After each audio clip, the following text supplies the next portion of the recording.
Muy bien, estamos otra vez en una sesión en directo para aclaración, dudas y preguntas sobre el paro magnético, principalmente de los alumnos que han hecho el curso con nosotros y sobre todo de los que han hecho el curso online, que realmente estos me preguntan con frecuencia por internet y esas preguntas son las primeras que vamos a responder. Vamos a dar un poquito de tiempo a que se vayan conectando gente. Bueno, estamos saludando a Maribel, a Lía, hombre, María Cárdenas, ¿cómo estás? A Monse, Nani, Logroño, qué bien. Ya veo que se están uniendo unos y otros. En principio me gusta ser puntual. Son justo las 6:30 y yo creo que poquito a poco tenemos una hora para contestar preguntas, así que vamos a empezar por las que tenemos aquí. Después me iréis apuntando un poquito, me iréis diciendo las preguntas que vayáis haciendo, ya me irán comentando.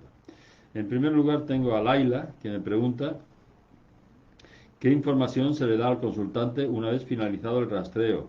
¿Se habla de los pares que salieron o solo acerca de los síntomas asociados a este par? Hombre, yo creo que es muy importante la experiencia que vayas teniendo. Está claro que en primer lugar no hablamos de los microbios, de los patógenos que hemos encontrado. De esto no hablamos, porque nada más que servirían para asustar al paciente. Y habíamos ya comentado que lo más importante es que el paciente nunca puede salir más preocupado de, de esto de lo que estaba. Bueno, menos mal que ya me van encendiendo las luces y no se veía bien.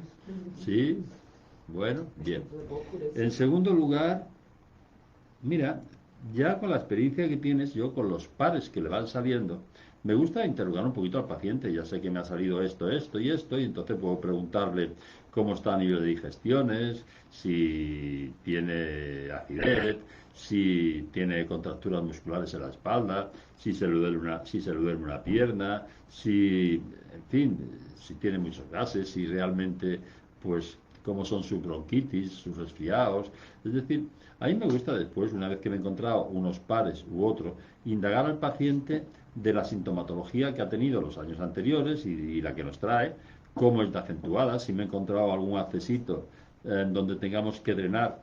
Muchas veces, cada vez más, me gusta que el paciente se lleve imanes, sobre todo para drenar los accesitos que muchas veces necesitan más de una sesión, también pues para estimular el parasimpático y relajarse, también para tratar algún otro tipo de problemas. Entonces le doy consejos en general según a cada paciente de una manera, según los vea de una forma o de otra. Nosotros somos asesores de salud, entonces, muchas veces, depende del paciente, pues le hablamos de lo interesante que puede ser el suplemento de magnesio, de vitamina C, del agua de mar.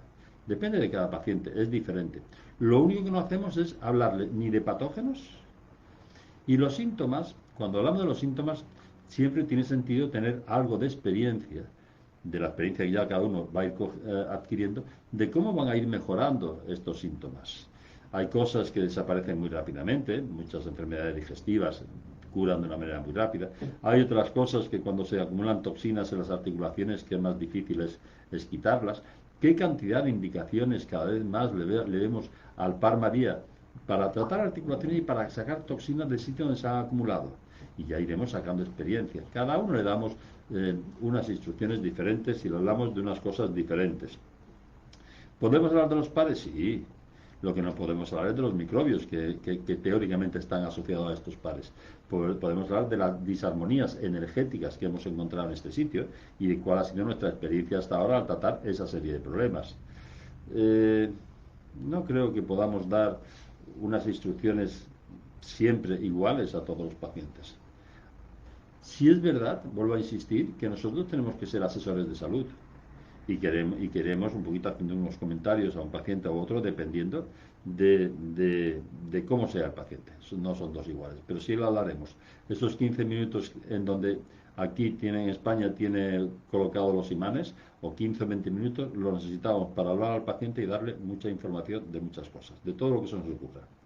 Después tengo a María, que me pregunta, vamos a ver, esta pregunta es un poquito más complicada. A ver, estoy tratando a un paciente diagnosticado con miosis por cuerpos de inclusión, producto del consumo de estatinas recetadas para bajar el nivel de colesterol en sangre.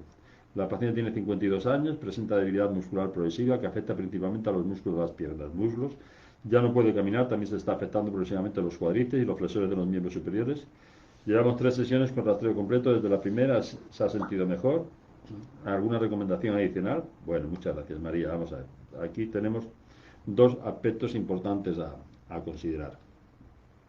Nosotros no hacemos caso a los diagnósticos de la medicina alópata. Es decir, miosis por cuerpos de inclusión. ¿Por qué? Eso no se sabe.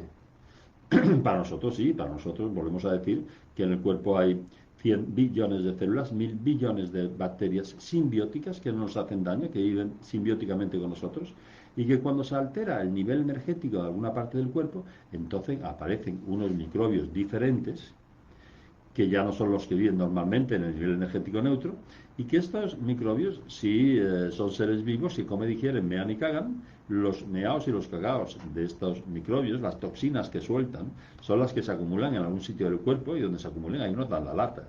Y se puede acumular directamente o a través de alterar la fisiología o el metabolismo de alguna parte del cuerpo. Es decir, en principio nosotros sí tenemos alguna idea de por qué pueden venir esos cuerpos de inclusión que dan esa inflamación muscular en esos músculos y esa debilidad muscular. Otra cosa diferente es que una vez que hemos normalizado el terreno, ¿qué tiempo va a tardar el cuerpo en eliminar esos cuerpos de inclusión? Y ahí es diferente, son diferentes los pacientes, es diferente, depende de la edad, es decir, se suelen eliminar más frecuentemente en personas más jóvenes y tardar más en personas de edad más elevada. Es verdad que quizás las toxinas articulares son las que son más lentas. A nivel de la piel siguen saliendo muchas veces en algunas lesiones progresivamente en los siguientes meses. Cada vez deben de quedar menos toxinas por eliminar y entonces cada vez las crisis y las molestias tienen que ser menores. Eso es lo único que nos importa, que vaya a menos. Está claro que en biología, ya lo hemos hablado muchas veces, las cosas es imposible que estén igual de un día para otro. O están mejor o están peor. No puede estar igual. La biología es algo dinámico, está continuamente moviéndose. Nos preocupa lo que va peor, no lo que va mejor. Entonces esperemos que esas molestias musculares empiecen a cambiar e ir poquito a poquito mejor. Eso por una parte. En segundo lugar, un problema importante, y no me importa hablarlo, es el tema de las estatinas para el colesterol. No me gustan esos fármacos, no sirven. Primero porque tienen muchos más efectos secundarios que ventajas. Hay muchos más problemas circulatorios, vasculares, infartos y ángor y de todo entre las personas que toman estatinas que entre los que no la toman estatinas. La cantidad de efectos secundarios que tienen es enorme, pero sobre todo hay uno que me preocupa muchísimo y es que son las causantes de las peores depresiones endógenas que existen. Y un paciente que toma estatinas, el 80 al 90% al año, están tomando ansiolíticos, antidepresivos y otra serie de drogas más. Entonces, no me gustan las estatinas. No somos médicos, no podemos quitar las drogas, pero sí le podemos decir al paciente que le aconsejamos que se informe, que hay mucho, tenemos una prensa medio libre que es Internet, hay mucho publicado en Internet sobre el tema de las estatinas, sobre el tema del colesterol. Entonces, si uno pone colesterol falso, pues entonces tendrá muchos artículos que hablen de la falsedad del colesterol. Había un documental muy bueno, El fraude del colesterol, lo hizo la televisión francesa, donde nos explicaba realmente esto. Si nos vamos realmente al tema de las analíticas del colesterol, sabemos que tenemos un colesterol bueno, el HDL, y teóricamente un colesterol malo que sería el LDL. Ese colesterol malo tiene una fracción que es buena y otra fracción que es mala. Es decir, lo único que nos podría preocupar del colesterol es la fracción mala del colesterol malo, el VLDL o el LDLL. Entonces, esa fracción mala del colesterol malo, muy pocas veces nos las dan. Y cuando nos lo dan tampoco es muy exacta la analítica. Se puede calcular bastante bien si dividimos triglicéridos por el colesterol bueno, triglicéridos por el HDL. Y esa división de triglicéridos por el HDL debe ser inferior a 2,5. Si tenemos esta división inferior a 2,5, ese colesterol malo está bien, no tenemos que preocuparnos. Si la división fuera mayor de 2,5, entonces yo tomaría bastante vitamina C e incluso precursores del colágeno, que son 3 aminoácidos principalmente, glicina, lisina y prolina, o bien colágeno. Lo que pasa es que el colágeno es una proteína muy dura, que es muy fuerte, las hebras de colágeno, que se absorben muy mal, menos del 30%. Por eso muchas veces prefiero tomarlo como los precursores del colágeno. Pero realmente es que las estatinas son las únicas pastillas que yo le aconsejo al paciente que primero se informe. El paciente no puede hacer lo que el terapeuta quiere. El paciente tiene que hacer lo que él cree. Pero yo le aconsejo que se informe. Y una vez que se ha informado, si ve que se convence, que las abandone, que las deje. Que lo cambie por vitamina C y por usar el colágeno. No me gustan las estatinas para esto. Muy bien. ¿Me contáis más preguntitas que estén haciendo por ahí?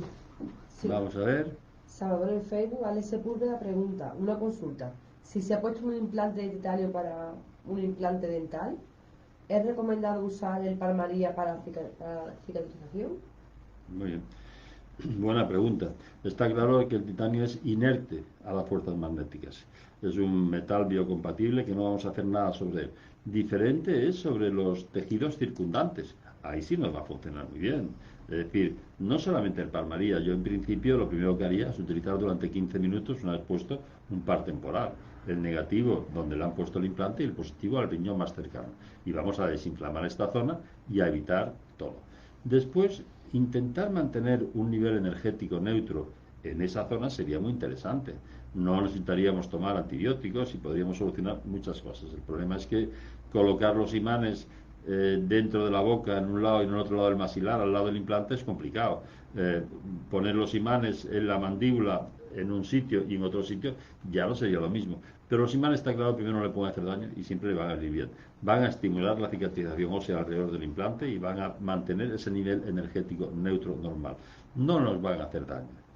Pero tampoco vemos un poquito la forma de cómo aplicarlo.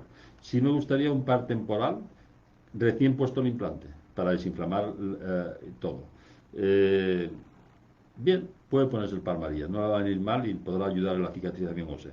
No en el titanio, pero sí en los osteoblastos que están intentando cicatrizar alrededor de ese titanio. Más cosas. Otra pregunta, Salvador. Desde Facebook, Cheo Muri pregunta, doctor, saludos desde Colombia. Tengo Gracias. un tinnitus que me da con mareo y desequilibrio en las piernas. El rastreo no me arroja par. Le agradezco su valiosa recomendación. Bueno, en principio, el tinnitus se han acumulado toxinas a nivel de los canales semicirculares y del caracol, de las estructuras internas del oído. Hay que sacar estas toxinas, siempre son problemas circulatorios. Y va muy bien, en principio, el negativo en la mastoides, justo detrás de la oreja, y el positivo en el riñón del mismo lado. Por lo menos 15 o 20 minutos al día. Pero es un par especial y los pares especiales rara vez es suficiente con una aplicación. Generalmente hacen falta más de una aplicación, es decir, es un par que yo te diría que tendrías que ponértelo todos los días 15 o 20 minutos y al mes o mes y medio decir, oye, pues estoy mejor, estoy igual, voy así o voy asado. Esto por un lado. En segundo lugar, si el tinnitus acompaña de algún otro tipo de sintomatología, de mareos o de otras cosas, no, tienes que mirar más porque probablemente tengas algún otro par asociado, no solamente la colocación de toxinas. Lo que ocurre es que con el tinnitus no tenemos tratamiento en la medicina convencional, no hay ninguna pastilla o ningún fármaco que nos sirva para quitar esto. Es verdad que todos tenemos de vez en cuando algún tipo de molestia a nivel de zumbido, del oído, de ruidos, que duran un minuto, 3, 5 y se van. Eso no es problema. Pero sin embargo hay otros pacientes que están muy molestos con este tinnitus y que por la noche no les deja dormir y que durante todo el día es un ruido excesivo y cosas por el estilo. En estos, qué bien que tenemos el parimagnético, que no siempre, pero en muchísimos casos funciona bastante bien en los casos de tinnitus. Pero como en muchísimos casos de pares especiales, de disfunciones y de algunos otros problemas, no es ponerse los imanes 15 minutos, es insistir. Es estar un mes, mes y medio poniéndoselo todos los días 15 o 20 minutos. Es insistir, insistir, insistir.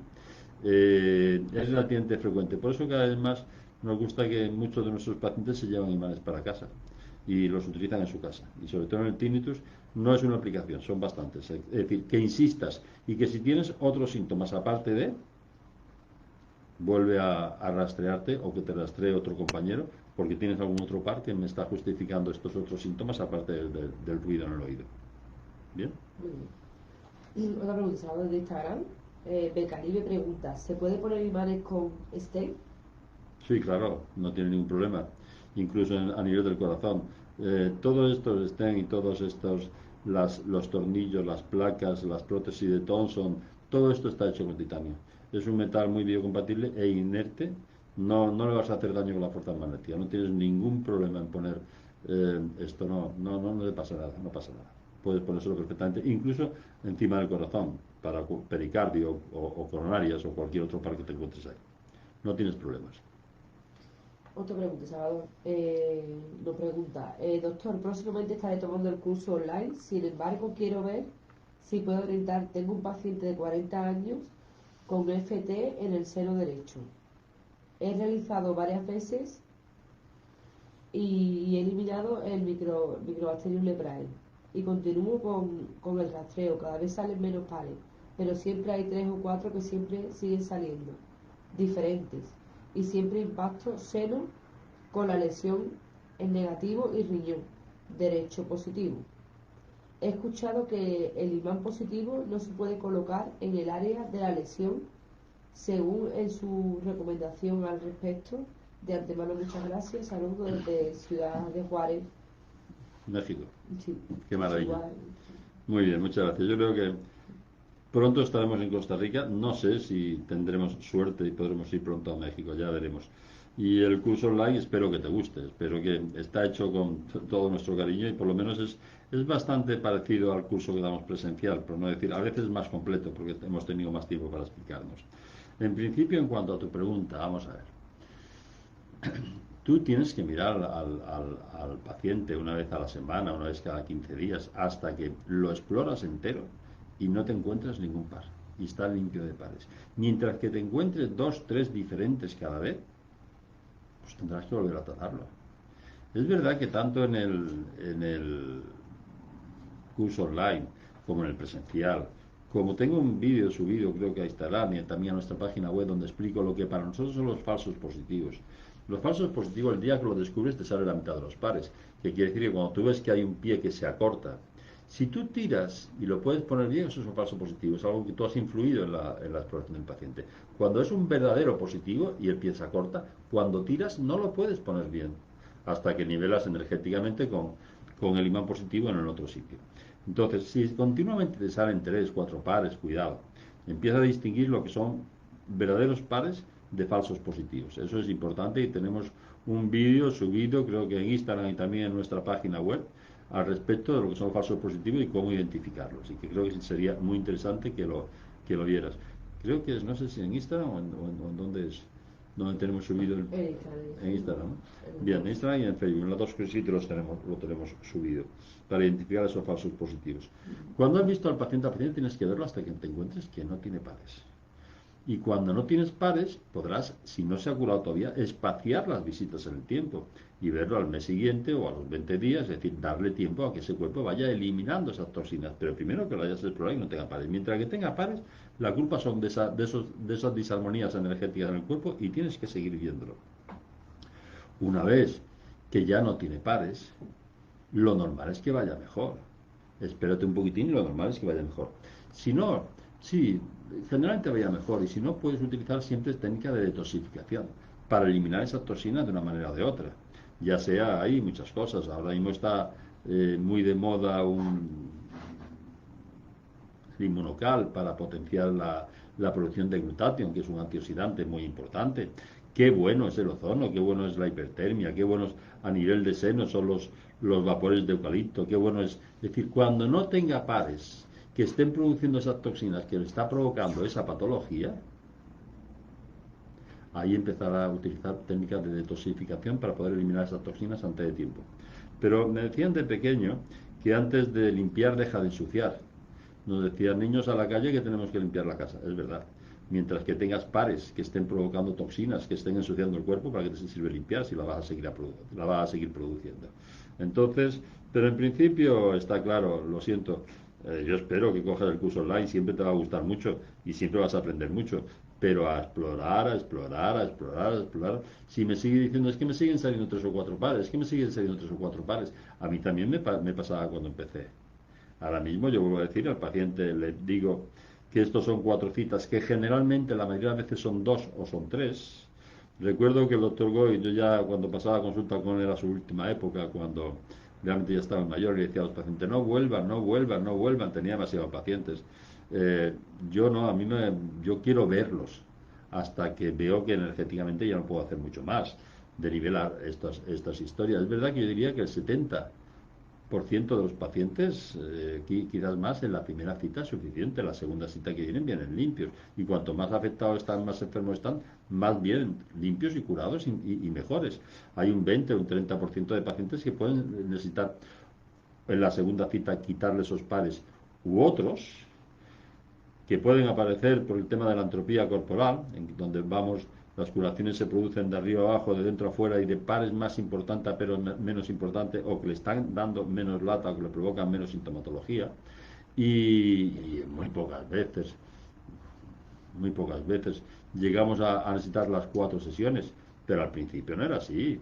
Al principio yo tenía que ver al paciente bastantes veces antes de conseguir liberarlo completamente de pares, es decir, a practicar y a trabajar, a practicar y a trabajar, a practicar y a trabajar. Muy bien. Otra pregunta. Desde Facebook, Inma Vilma pregunta, ¿podría comentar algo sobre el Microbacterium leprae persistente? Sí, sí. Vamos a ver. Claro, el problema que tenemos siempre es el mismo, y es que en nuestros cursos damos una información que no se da, es diferente a la que damos en otros cursos. Hace ya bastantes años decidí seguir mi camino, y cuando yo intenté explicarme qué es lo que pasaba con el palio magnético, la verdad es que había muchas cosas que no podía entender. Eh, por ejemplo, pues está claro que un día vino una madre con un chiquito de 6 o 7 meses, de que tenía resfriado desde que nació, para que tratara al chico. Lo tratamos por telenergética al chico a través de la madre, y lo único que le encontramos al chico fue el par supraespinoso, que para nosotros corresponde al bacilo de Koch, a la TBC, a la tuberculosis. Cuando terminamos de tratarlo, en 15 minutos, nos aseguramos que el chico ya no tenía ese par. Y recuerdo que entonces la madre me dijo, oye, ¿te importa explorarme a mí? Exploré a la madre, y la madre seguía teniendo. Ella tenía el par supraespinoso. De hecho, era quien se la había pasado al chico. Pero la madre ha tenido 15 minutos los imanes en un lado y en otro lado. Si esto fuera un tema de repulsión de cargas, atracción de cargas, de oxidilos, de hidrogeniones, está claro que la madre tendría que haberse leído este par. Y sin embargo no se le había leído este par, porque nuestra intención era tratar al chico, no a la madre. Entonces no le había funcionado a la madre. Recuerdo que un día, preguntándole al doctor Goiz, a Durán, sobre este tema de la intención, y yo le preguntaba, ¿qué es más importante, la intención o el biomagnetismo? Y él me decía, se necesitan las dos cosas. Y si no está la intención, los pares no actúan. Es decir, esto es mucho más que la simple colocación de imanes. El día que me planteé esto, pues me dije que cómo me podía yo entonces explicar lo que ocurría. Y una de las cosas que me encontré es una frase que me gustó mucho de René Descartes, que decía que si algún día querías encontrar la verdad, tendrías que ponerlo todo en cuestión y empezar de cero al menos una vez en tu vida. Es verdad que todo lo que te han enseñado es porque a alguien le ha interesado enseñártelo, y muchas veces tienes que empezar de cero. Cuando empiezas de cero y empiezas por el Big Bang y empiezas a ver cómo se ha construido la vida y cómo, pues te encuentras que hace 3.500 millones de años aparece la vida a través de las bacterias. Y esas bacterias se están replicando, las bacterias son inmortales, simplemente se dividen, y se están replicando y dividiendo desde hace 3.500 millones de años. A una velocidad se replica el ADN bacteriano de 10.000 revoluciones por minuto. Eso quiere decir que un motor de un Ferrari de competición a 9.500 revoluciones por minuto funde. Y las bacterias están replicándose a esa velocidad desde entonces. Eso quiere decir que actualmente la masa bacteriana que hay en el planeta pesa mucho más que toda la masa forestal, todas las plantas, bosques, cultivos, plantaciones juntas. Las bacterias pesan más. Eso quiere decir que cada vez que estas bacterias han tenido que adaptar a una nueva forma, a un nuevo sitio para vivir, han necesitado una mutación de su ADN. Y hoy día, para que dos bacterias sean consideradas de la misma familia, solo se requiere que un 70% de su ADN, de su genoma, sea similar. Digamos que nosotros tenemos cerca de un 99% de nuestro ADN, de nuestro genoma, similar al simio. y tenemos algunas pequeñas diferencias con él. Meter a una serie de bacterias, es decir, no podemos meter 3.500 millones de años de evolución en un libro de 200 páginas o en 13 familias de bacterias. Es que no es posible. Entonces, meter a unas bacterias simplemente con un 70% de su genoma similar no es ni siquiera decir que todos los americanos son así, todos los europeos son así, todos los escandinavos son así. Ni siquiera es eso. Es que quiere decir que estamos metiendo en el mismo sitio a gente que no tiene nada que ver unas con otras. Entonces, a mí no me gusta hablar de bacterias. A mí me gusta hablar de desequilibrios energéticos. Y cuando se altera energéticamente ese NEM del cuerpo, sí es verdad que aparecen unos microbios que no son los normales, que son diferentes y que sí nos pueden hacer daños. Pero me gusta hablar de desequilibrio energético porque además no tenemos ningún estudio ni analítico, ni de biopsia, ni de nada que nos digan que está ahí realmente el Mycobacterium leprae. Pero además es que el Mycobacterium leprae, a mí me gusta más decir que, me da igual decir que tenemos ahí el AH25, la disarmonía XJ99, que el Mycobacterium leprae. Estoy diciendo lo mismo. Es decir,